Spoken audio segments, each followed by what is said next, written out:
Dan pemirsa, tidak hanya saham-saham dari migas dan juga pelayaran yang hari ini juga naik signifikan, momentum perkembangan COVID-19 juga menyebabkan saham-saham farmasi hari ini juga mengalami kenaikan yang cukup tinggi ditambah dengan aksi korporasi yang dilakukan.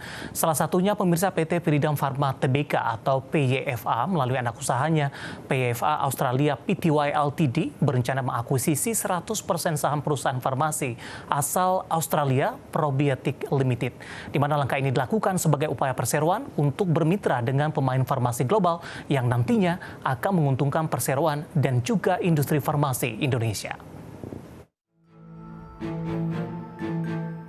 Dikutip dari keterbukaan informasi perseroan di BEI, PT Pyridam Pharma Tbk atau PYFA telah menandatangani Scheme Implementation Deed atau SID atau perjanjian pengambil alihan saham Probiotic Limited senilai $3 Australia atau sekitar Rp31.561 per saham di Kamis 21 Desember 2023.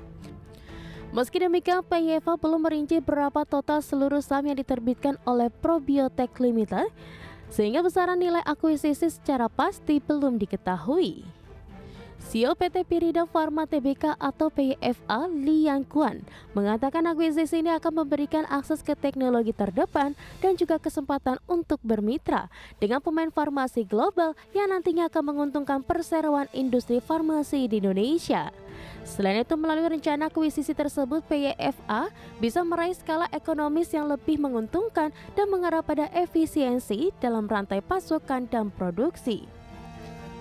Dalam keterbukaan perseroan ditegaskan bahwa perseroan tidak memiliki hubungan afiliasi dengan Probiotic selaku pihak lainnya dalam perjanjian pengambil alihan saham ini. Sebagai informasi, Probiotic Limited merupakan salah satu perusahaan farmasi terbesar asal Australia dalam bidang manufaktur yang bermitra dengan pemain besar global seperti Johnson & Johnson, Pfizer, Innova, Blackmores untuk berbagai obat dan produk kesehatan konsumen lainnya. Berbagai sumber IDX Channel.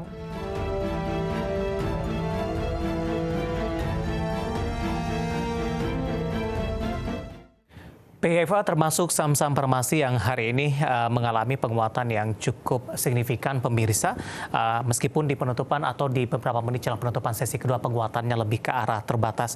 Langsung saja kita ke grafis yang pertama, kita akan coba lihat bagaimana pergerakan intraday-nya di sepanjang perdagangan hari ini. Dapat Anda saksikan juga grafis di layar televisi Anda pemirsa, dibuka di sesi pertama pada pagi tadi di 1240 hingga 1140, di mana posisi ini jauh mengalami penguatan jika dibandingkan penutupan jelang libur panjang Natal di 2023, tepatnya di 1085. Bahkan sempat menyentuh ke level tertingginya di sepanjang perdagangan hari ini di 1305, namun penguatan lebih ke arah terbatas jelang penutupan perdagangan di sesi pertama hingga pembukaan sesi kedua, di mana di pembukaan sesi kedua pemirsa, saham PYFA hanya bergerak di level 1100-an dan jauh meninggalkan level 1300-an, level tertinggi yang pernah dicapai sebelumnya. Sementara posisi saat ini di 1140, penguatannya lebih ke arah terbatas, menguat di 5,07%. Tadi sempat menguat di atas 10% ketika perdagangan di sesi pertama di hari ini.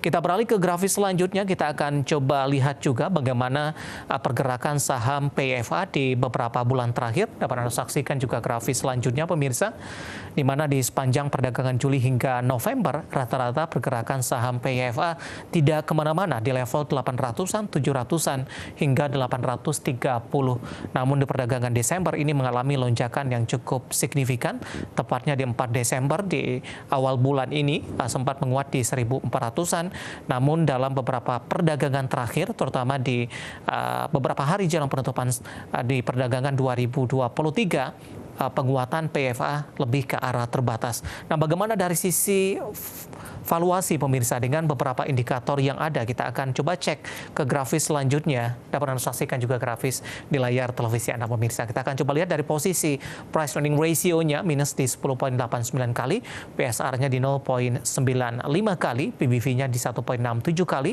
dan PCFR-nya di kisaran 55,12 kali. Kombinasi secara fundamental, teknikal, dan juga dari sisi valuasi, dan semoga bisa menjadi salah satu referensi untuk Anda.